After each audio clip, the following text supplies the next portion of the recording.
Hello and welcome to StudyIQ, my dear friends. I am Prashant Mavani. I hope you all are doing good.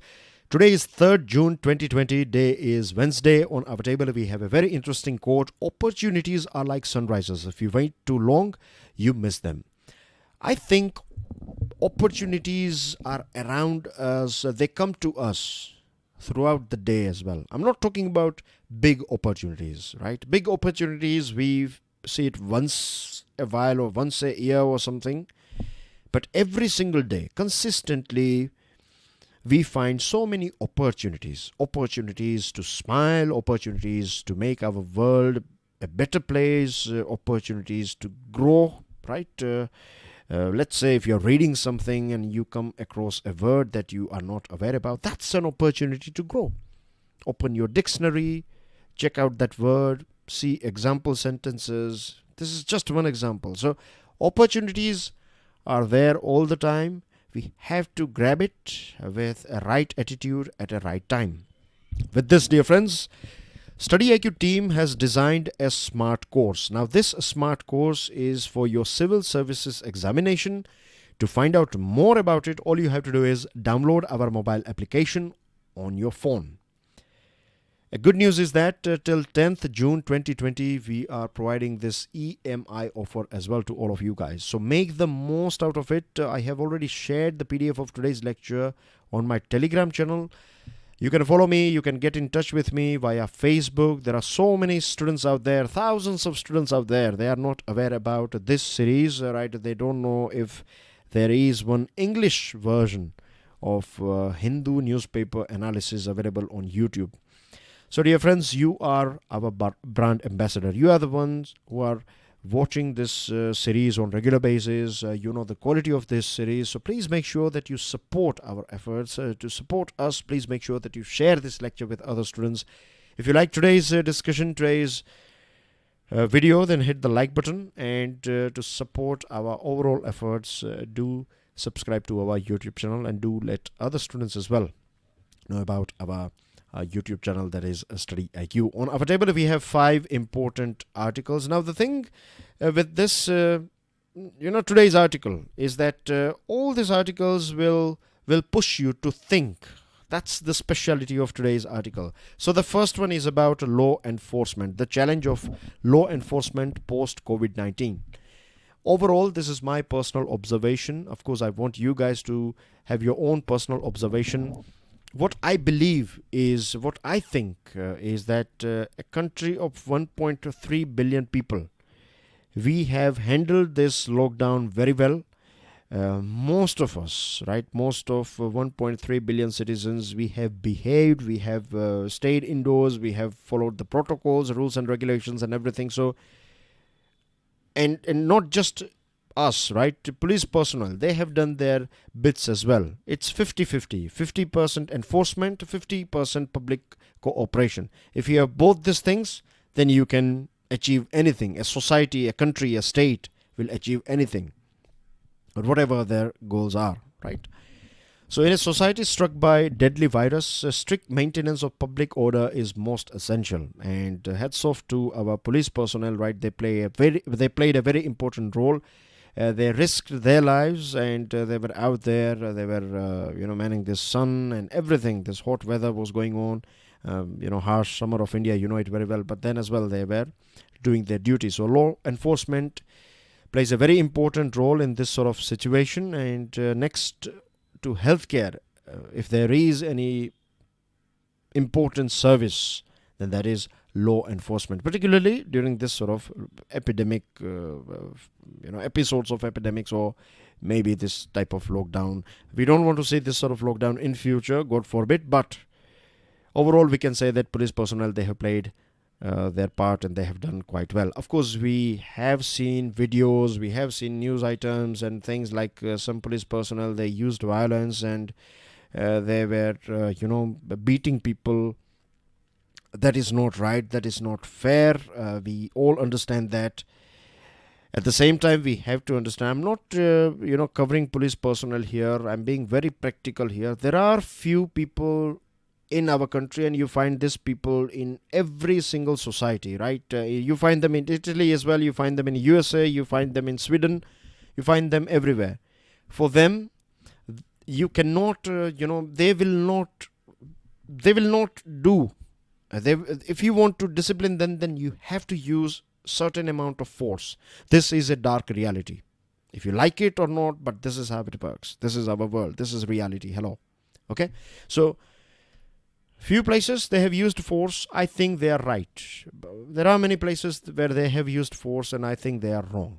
Right. So it all depends. Now, after COVID-19, things are going to be quite different, and this is the right opportunity for the police leadership to think about a new standard operating procedure, how we are going to solve crimes, how we are going to maintain public law and order in this new reality. Post-COVID-19 world is going to be a bit different.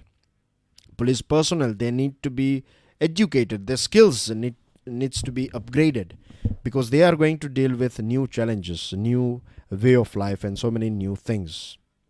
So we need new standard operating procedure. Police personnel, top leadership should start working on this thing. Then the way crimes are executed, certain crimes will drop down. As far as these heinous crimes are concerned, of course, theft, robbery, then murders, rapes, etc. These things, overall numbers in our country, in big cities, they have dropped for obvious reasons, because people were not able to go out. Roads were empty, so road accidents have dropped. There has been a nosedive, drastic drop in total number of accidents taking place on Indian roads, of course. So overall drop in crime is okay, but now again, this is again a thing that economic slowdown is going to be a reality. And every time when we have recession, economic slowdown, then we find that there are a few people, they become very desperate and they will indulge in robbery and murders and other things. New York Police Department, they have reported an uptick that is very sad. UK, good news is that there has been drop in burglary, vehicle crimes, serious assault, personal robbery and things like that. Delhi Police, from 1st April to 15th April, if you compare the same period with last year, then there is a 70% drop in crime. Chennai, starting from 25th March 2020 to 15th April, there has been a 79% drop. So these are some good things, but there are different types of, now when I'm saying drop, we are talking about this murders and rapes and other sort of heinous crimes. But on the other side, domestic violence has gone up, right? And this is this is not just in our country, in our society. In 2013, between 2013 to 16, in West Africa, when Ebola outbreak happened at that point of time, domestic violence was up in this part of the world as well, in West Africa. In Tamil Nadu, we have seen 2,963 calls on domestic violence in April alone. One of the main reasons is greater unemployment, frustration, people living in small space, and then there are so many clashes, and then you have nothing, you are busy, you're not doing anything else. So I think it's the energy, right? You don't have any opportunity to spend your energy, and this is one of the reasons. Of course, I have not done PhD on this subject, but common sense tells me that when you have nothing to do, I think that is the time when people will do bad things. When you're busy, right? When you're doing your regular work and everything is going on, then that you don't have time for all this thing. You will let it go, right? Because you are busy. This is just one sort of opinion from my side. That could be another scientific opinion as well. So unemployment, pressure of running the family and all these things. But this is not an excuse, right, that you should indulge in domestic violence. But this is just a reason that I'm discussing. Then addiction is again not getting or lack of access to alcohol and your habit, and then your cravings and other things. So these are the things as well that are pushing new crimes. Global initiative against transnational organized crime, which is based in Geneva. It is saying that we are going to see new threats as well as new opportunities. As far as threat is concerned, now there are so many cartels, they will try to take on board medical personnel, right? Via medical personnel, they will sell their products. They will, like, via prescriptions and other things. And there are opportunities as well to design new patterns, design new systems, design new standard operating procedure. There has been rise in cyber crime, so we need to find new ways to deal with cyber crimes. Then we see new portals. People are launching new portals where they are extracting money in the name of COVID-19 relief. They are, grabbing or extracting money from donors. There are fake factories producing fake masks and fake hand sanitizers, and they are making money out of it. So these are the challenges as well as opportunities, like how we will deal with this sort of things. And lastly, on 24th March, Supreme Court directed state governments as well as union territories to constitute high-powered committees to consider releasing convicts who have been jailed up for 7 years on parole in order to decongest prisons because of COVID-19. Now, just imagine you have to catch them back and bring them back. So this is going to bring more challenges and more, your energy will be spent after this thing. So many challenges, so many new things for police personnel. Now, I want you guys to think about it. Right, what are the new threats? What are the new challenges? What are the new opportunities? What are the strengths? What are the weaknesses? I want you guys to think about it, and not just police personnel, but think it from the point of view from a district administrator or commissioner of police. If you would be commissioner of police or collector of a district, then what are the challenges that you will face in today's new world or post-COVID-19 world?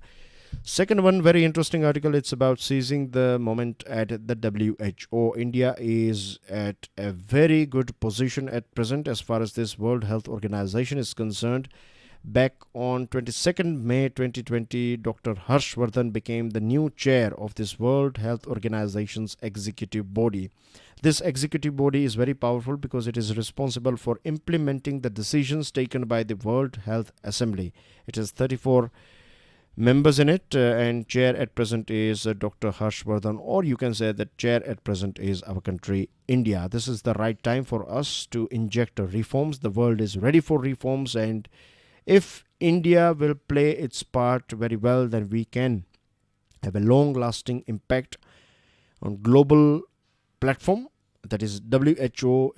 We can uplift so many people out of poverty. We can create a healthy environment, a proactive healthy environment for so many countries around the world if we press the right buttons. Because at present, WHO is also suffering from politics, right? It is rocked by this politics going on between USA and China. USA has disassociated itself from WHO completely. Earlier on, Mr. Trump, he threatened the WHO that if you don't do substantive reforms, then within 30 days we will be out of WHO, and WHO means USA is out now. On the other side, a developing country called China. China has pledged $2 billion to fight the virus, and it is ready to provide support to 30 African hospitals, African countries, and domestic counterparts, and it has pumped up resources to help. So, maybe image makeover. We have talked about this thing yesterday, so I'm not repeating the same things here. But you know it very well how these things are going on. So, India's policy approach, there are 5 things that we need to do. This is the right time that we can navigate the whole world. As I told you, that world is ready for reform. So the first thing that we need to do is that we must insist that epidemic prevention and control remain the international community's foremost priority. At present, the first priority is not politics. First priority is to control this coronavirus, spreading this coronavirus and controlling this COVID-19. Second thing, there should be a thorough, impartial, independent, comprehensive review of what went wrong, what happened actually, because there are chances that this virus or any other virus in future, maybe reintroduction of this SARS-CoV-2 is possible. We may find a new virus in future. So a thorough investigation should be conducted. China is going to resist it, but we have to be very sensible here. We have to be very, very tricky as well. We have to apply all the tricks to make sure that we don't engage. When I say engage, I mean to say that we don't engage in a fight with China. China is going to resist it. But as a global leader, as this chair of this WHA, we have to understand that, we find a middle ground through which we can conduct this thorough investigation. India must promote establishment of an appropriate multilateral governance mechanism for ensuring equitable access to COVID-19 therapeutic and vaccines for all countries. If there is any innovation, if there is any system, if there are ventilators, if there all these resources that are required to control this COVID-19, it should be available to each and every country, and India can play a very important role in this thing. India is already pharmacy of the world, right? And India can produce. If there is, let's say, if there is any vaccine available or any medicine available, then India has this capacity to produce this medicine, but we have to make sure that it is available to each and every country. At that point of time, we cannot allow the nations to exploit this intellectual property rights. Already we have a TRIPS mechanism under WTO. So TRIPS, right? I was talking about TRIPS yesterday only in Daily Financial News Analysis. So if you want to know more about it, then check out my yesterday's Daily Financial News Analysis. Not yesterday's, sorry, it was 1st June's Daily Financial News Analysis. Yes, 1st June's. India must stay aloof from West's campaign to reset Taiwan, because when Taiwan was on board, it was under this UN General Assembly resolution of UN General Assembly Resolution 2758, whereby the UN considers Taiwan to be an integral part of People's Republic of China. So we should not enter into this politics of Taiwan and other things, right? Let China and USA, if they want to fight with each other, let them do it. We should focus on big picture, on humanity. And last thing is, the fifth point is that India must lead the call for a permanent global ban on consumption of trade of wild animals. There are so many countries, there are so many markets, they indulge and they are eating these wild animals. And at present, 2/3 of emerging infections and diseases are arising because of wildlife, because destruction of biodiversity, because of destruction of natural habitats. So we need to protect these things as well, and there should be a permanent ban, and India can play a role. So these are the 5 points on which India can work. On your screen, you can see this beautiful city, isn't it? If you observe, then this is our India Gate, and this is Rashtrapati Bhavan. This long stretch here, 3-kilometer long stretch, is known as Central Vista. Now this is going to be our new Central Vista. The only problem is that this editorial is saying that Indian government is pushing it, and pushing it very hard, and it is ignoring the pleas to pause it for further deliberations or discussion. So the plan is also to construct a new parliament building by March 2020. So you can see here, this old parliament building will be used as a museum, and this new triangle shaped parliament will be our new parliament. The problem is, this editorial is saying that we are going to have a new Prime Minister's house, we are going to have a new building for PMO. That's okay, but why government is not ready to have a chat on this thing? Why government is not engaging with opposition, environmentalists, architects and citizens? So far, the government has not publicly stated the project's estimated cost, and I think this topic is an ongoing topic. We will find some more articles and more editorial on this thing, hopefully, that what's going on. So this article is also saying that independent expert members of the Central Vista Committee could not attend the meeting, where it was passed without much discussion as per the minutes of the meeting. So why they were not able to join this meeting? That's a question. Then if they were not able to join because of this COVID-19 lockdown, then why government or this other people, they have went ahead and they have passed this decision? So there are so many questions. We are getting new buildings, that's fine, right? But for that we need thorough discussion, because we have to remove so many trees, and you need this environmental clearance, of course. And there are so many other things as well that you need clearance. So clarification, communication from government is very important. Moving on to next item, monsoon bounty, very important article, right?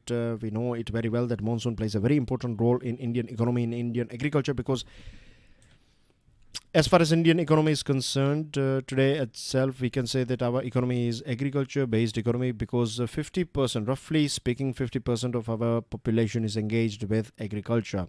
Then 60% of our land is directly dependent on rainfall, because 60% agricultural land does not have irrigation facilities. So good rainfall is good for farmers, good for rural economy. Too much rainfall or drought situation is very bad and destructive for our economy as well as our farmers.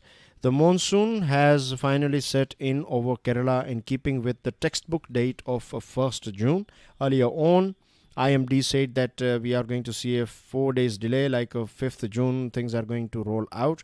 Now, do you know how it is? There are a few conditions. If these conditions are met, only then you can say that monsoon, the onset of monsoon has took place. For example, out of 14 designated meteorological stations that are placed in Kerala and Karnataka, 8 of them should register 2.5 mm rain for 2 consecutive days. This is condition number 1. Second, there must be 30 to 40 km per hour westerlies wind from the equatorial reaching India at a certain height. So this is where you find equator. So this westerlies, this is the one they are talking about. And the last one is a certain value of radiation. So this 3 things, if you have these 3 things, then you can say that monsoon or the monsoon has finally arrived. Just heavy rain over Kerala does not determine onset of monsoon. So that's very interesting point, and I think they can ask you question, prelims question, technical question, because geography related questions, if you see, then they are very technical, right? So you need to have some sort of basic understanding, and for that you need to refer to your NCERTs. And once you're done with it, when I say once you're done with it, I mean to say not just reading chapter once. I mean to say that if you have thoroughly understood what's given in NCERTs and other books, after then you can upgrade to next level. There's reference books that you find if you have enough time and resources, of course. So earlier on, this IMD said that there is going to be a delay. Delay was based on their prediction on western disturbances and this cyclone Amphan and other things. Now, there are private meteorological companies and they are also issuing their forecasts, and it looks like they are a bit more accurate. Forget about being more accurate. The most important thing is they are providing range of data. And in today's world where we are going through climate change, and we have already started witnessing and experiencing this climate change related things and their negative impact on our lives. So this is the right time that not just overall India's data, but apart from macro data, you need to provide micro data as well. I'll give you one example, one practical example. A few days ago, I'll give you one example of a portion of Gujarat, right? In some parts of Gujarat, there was very heavy rain. Now, this was all of a sudden, and farmers, their crop was ready. There were like big queue of trucks, right? Loaded trucks with wheat and other important items. And they were waiting for the market to open. It was Sunday. I'm talking about last Sunday. So they were ready. They were waiting for the Monday for the market to open. So they lined up so that they can get, they can sell their products as quickly as possible. All of a sudden, there was heavy rainfall, right? 20 minutes of heavy rainfall all of a sudden, and it has destroyed crore rupees worth food items or this grains and other things for the farmers. There was no insurance, nothing like that. So can you imagine?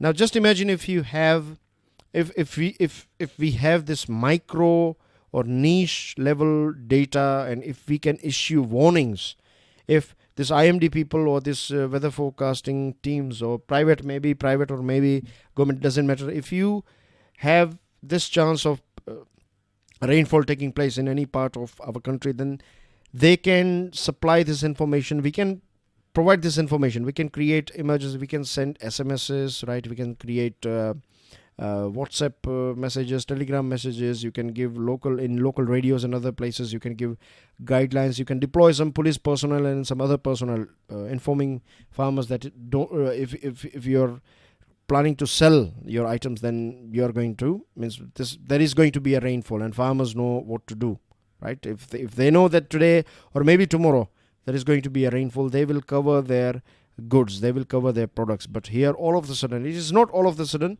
We have this technology now that we can forecast, we can provide niche data, right? So this is the thing that we need to do. that this is going to be the future. And it's a good thing that private players are now big competitors of IMD, because so far IMD was having a monopoly. And I think because of this thing, it has failed many a times. IMD failed to communicate back in 2019 that 2019 is going to be the wettest year in 2 decades. See? Moving on to next item. This one is a very interesting one. Multilateralism in New Cold War. Things have changed. Now, of course, you know it very well, big changes, so I'm not repeating if it's okay, right? There is no point of me repeating things like the role of Russia, China, and at present what's going on between Russia, China, USA, the weakness of European Union, and there are so many things, right? If you just take out the map and observe few important players, then you know what's going on. Problems with WHO, WTO, United Nations Security Councils, all these things we have discussed. Right. After COVID-19, things have changed. Again, this is a very common statement that you find, but there are so many changes that have already took place, and there are changes that are just around the corner. In future, a country's height, if a country is an important global player, and if we talk about India, if we want to see India as a global player, then our right decisions will play a very important role, right? Our bold vision as well as right strategic choice will lead us to that high table if we want to see ourselves over there. If we go back in our history, then we find that British East India Company, it was able to control this whole subcontinent because it used the land revenue of Bengal to create one of the largest military in the subcontinent, and then it started quickly taking over this whole. So it took over this whole subcontinent, right? The USA was engaged in destroying or splitting this communist bloc, and all of a sudden now it is faced with this China's dominance, or China's, this very strong China. So things have changed quite a lot, and we have so many opportunities, right? When I say we, I mean to say I'm talking about India. We have just talked about this World Health Organization. Then we are going to see one big meeting in September, United Nations General Assembly. We are going to be part of UN Security Council as a non-permanent member from 2021. We are going to chair BRICS. We are going to host G20. So many things are in our favor. We can literally we can play a very important role in shaping the new world order. Prime Minister Narendra Modi talked about this when he was interacting with members of NAM, that is Non-Aligned Movement, in May 2020. He said that new principles are required in international system based on humanity, fairness, equality, and these are the things. These are our core competency of our country. We were talking about China and India yesterday. Remember Africa on one side, and then you have China and India. The things that China provides, the way it provides, and the way India engages with other nations, it's totally different. So we can see fairness, equality, humanity, all these things are quite common in our diplomacy. We should use this opportunity, particularly this opportunities, right, to recover our global thought leadership. We used to have this Nalanda, astronomical computation, zero, Ayurveda, Buddhism, yoga, ahimsa. We used to provide clothing for the world for millennia. So India we have enjoyed that high table. We know how things were there, and today we have more knowledge. We are more mature now. We have more experience now. So definitely we can reach there. These countries, this China, USA, they will fight with each other. They are going to be in the same situation for a bit of long time now. Relationship has also changed. A developing country is giving $2 billion. It is pledging this much dollar for developed and developing countries. So these things have changed. G7 agenda. G7 used to set agenda for United Nations and global rules. Now this is also there. This strength is also deteriorating. And this is an opportunity for the Eastern world, right? When I say Eastern world, I'm talking about Japan, China, India, etc. We Asian nations, 21st century is also already said that it is going to be Asian century, right? 200 years ago, we used to, when I say we, I'm talking about Asian countries used to rule. Then came this colonization. Back in this colonized Asia, when industrial revolution took place, Asian countries, we have not played that important role. The only important role of Asian nations in this colonized world as well as industrial revolution was that our resources were extracted and our resources were used for wealth generation for Western world. Today we are going through digital revolution, and we can definitely play a very important role in digital revolution and shaping the new world order. Few weeks ago, I think a couple of months ago, there was this article, and I remember that I have discussed this article with you guys. This article was published in Times of India, and this article was written by Chinese ambassador to India, and he suggested together a new chapter with, he suggested this thing that together, that means India and China together, we can write a new chapter with shared future of humankind. And why not, right? We can together, because as far as I know, as far as history means, if we analyze this, the whole thing, that we know that China is not going to waste money after war. It is going to throw its weight and things, but it will not waste money. USA has spent some $3 trillion in war, but China has not wasted a single penny on war. So China is playing, it's being very tricky here, very strategic here. And national security will be defined by your artificial intelligence, your superiority in AI, your cyber and space security, and your prowess in these areas, not in your traditional military gears. If China will rule the world, it will be more state-centric. Right, global digital economy, as far as this whole world. If China will sit at high table, it will think more about being state-centric. USA has been more firm-centric, but if India comes, then India will think about it. India will be more public-centric. That's what our nature has been, and that's what the world, I think, needs now. Right? We have seen firm-centric nations. We have seen just those nations who are focused just on their development and economical wealth. But now today's world requires sustainable development, and I think India can. I strongly believe that India can provide this sort of leadership. But for that, we have to play. We cannot let this opportunity go or slip away from our hands. I'm talking about this opportunity.